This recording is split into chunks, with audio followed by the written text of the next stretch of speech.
प्रभु यीशु में मेरे प्रिय भाइयों और बहनों, आप सबको जय यीशु। प्रियजनों, नवंबर महीने में हम मृतक विश्वासियों की आत्मा के लिए विशेष प्रार्थनाएं करते हैं। पवित्र सुसमाचार में यूहन्ना के सुसमाचार अध्याय 3 पद संख्या 16 में कहते हैं, ईश्वर ने संसार को इतना प्यार किया कि उसने अपने इकलौते पुत्र को उसके लिए अर्पित किया, जिससे उसमें विश्वास करने वाले किसी का सर्वनाश ना हो, बल्कि उनको अनंत जीवन प्राप्त हो। ईश्वर हम में से प्रत्येक के लिए यह चाहते हैं कि हम स्वर्ग पहुंचे, अनंत जीवन में प्रवेश करें। कैथोलिक कलीसिया भी हमें ये सिखाते हैं कि मृतक विश्वासियों की आत्मा की मुक्ति के लिए विशेष प्रार्थनाएं निरंतर करना चाहिए। इतिहास में हम देख सकते हैं कि इसी प्रकार मृतक विश्वासियों की आत्माओं के लिए प्रार्थना करने के द्वारा अपने जीवन में, उनके जीवन में कई सारे ईश्वरीय महान अनुभव पाए हो। पीटर डामियन के बचपन में ही उनके माता पिता का मृत्यु हुई थी।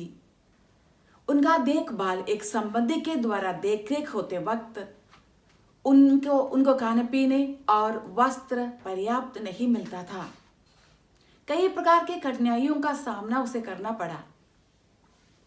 इसी बीच एक दिन एक गली से उसे एक चांदी का सिक्का मिला। उस सिक्का को क्या करेंगे वो सोच ही रहा था। उसकी दयनीय अवस्था को जानने वाला एक दोस्त ने उसे कहा कि तुम उसे बेचकर अपनी जीविका चला ले। लेकिन पीटर ने इस प्रकार नहीं किया।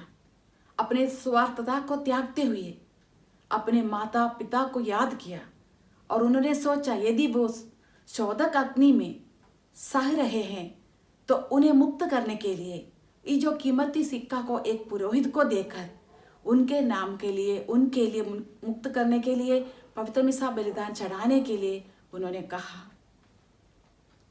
और उस दिन से उनकी जिंदगी में, उनकी परिस्थितियों में परिवर्तन होने लगा।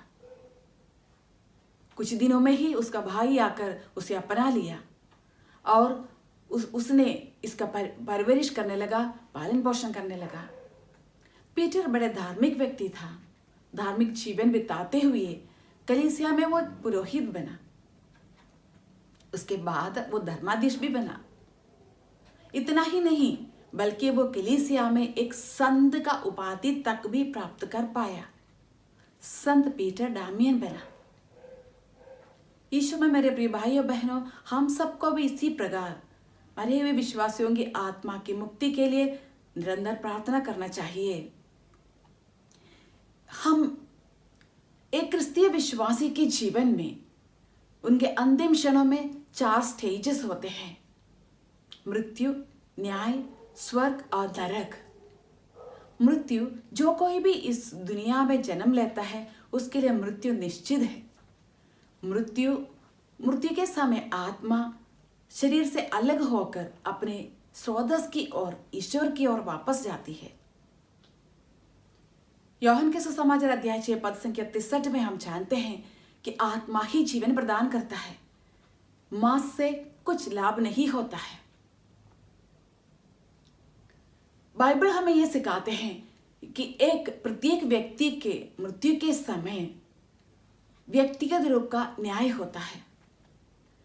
हमारे जीवन के प्रवृत्तियों के आधार पर व्यक्तिगत रूप का न्याय होता है और तुरंत ही उसके आत्मा को स्वर्ग, नरक या शोधक अग्नि में जाता है, भेजते हैं। स्वर्ग ईश्वर का निवास स्थान है। जो लोग पुण्य जीवन बिताकर यीशु में जिनका मृत्यु होता है, वो स्वर्गदूतगण, सद्गण के साथ मिलकर ईश्वर का दर्शन करते हुए आनंद में अनंत जीवन बिताते हैं। नरक, जो घोर पापों में जीवन बिताकर पश्चाताप किए बिना जिनका मृत्यु होता है, उसे अनंत दंड में डालने वाला स्थान है। कठोर पीड़ा उसको सहना पड़ता है, उन लोगों को सहना पड़ता है। नरक में कठोर पीड़ाएं निरंतर होता है। और जो शोधक स्थान कहा जाएंगे, तो इस दोनों का, स्वर्ग और नरक का बीच के मध्यवर्ती स्थान है, जहां पे एक आत्मा को स्वर्ग ले जाने के लिए, स्वर्ग भेजने के लिए शुद्धिकरण किया जाता है।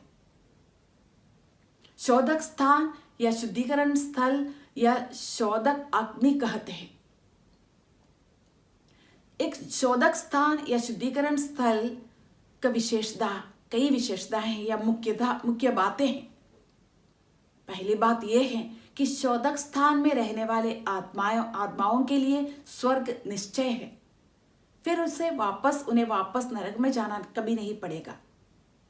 दूसरी बात है, उनको शुद्धिकरण करना जरूरी है। शुद्धिकरण के बाद ही स्वर्ग जाएगा, लेकिन शुद्धिकरण स्वयं नहीं किया जा सकता है। तीसरी बात यह है कि उनके शुद्धिकरण का समय को दूसरे लोगों का प्रार्थना परित्याग के कारण कम कर सकते हैं, जिसके द्वारा वो जल्दी स्वर्ग पहुंच सकते हैं। हम सोचते होंगे कि क्यों हमें शुद्धिकरण स्थल में रहने वाले, शोधक स्थान में रहने वाले आत्माओं के लिए प्रार्थना करना जरूरी है। हमें उससे क्या मिल सकता है, क्या फायदा है? जरूर हमें भी फायदा है। शोधक स्थान में रहने वाले आत्माओं के लिए प्रार्थना करने से, विशेषकर जो आत्माएं हमारी प्रार्थना के द्वारा स्वर्ग पहुंचते हैं, वो हमारे लिए निरंतर प्रार्थना करता है और हमारे लिए आशीष देने के लिए वो कारण बनता है, आशीष दिलवाता है। दूसरी बात यह है कि हम जब तक स्वर्ग में नहीं पहुंचेंगे तब तक वो हमारे लिए निरंतर प्रार्थना करेंगे और निरंतर हमारी सहायता करते रहेंगे। प्रियजनों, हम किस प्रकार शोधक अग्नि में रहने वाले लोगों के लिए प्रार्थना कर सकते हैं और उन्हें मदद कर सकते हैं और उनके समय को कम कर सकते हैं, शुद्धिकरण समय को कम कर सकते हैं?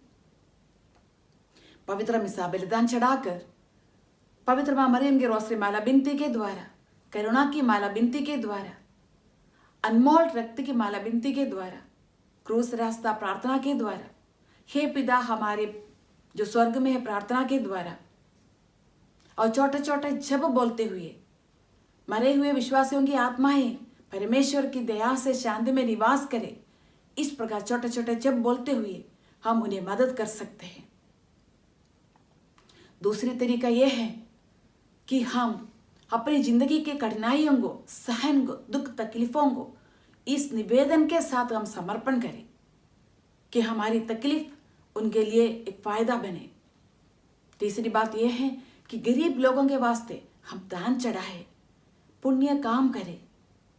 इस प्रकार हम उन लोगों के लिए शुद्धिकरण का समय कम करने के लिए हम मदद कर सकते हैं। आइए मेरे प्रिय भाइयों बहनों, हम निरंतर मरे हुए विश्वासियों की आत्माओं को मुक्त करने के लिए, शोधक अग्नि से उन्हें जल्दी स्वर्ग पहुंचाने के लिए प्रार्थना करें, उन्हें हम मदद करें। प्रभु आप सबको आशीष करे, सबको जय यीशु। आमीन।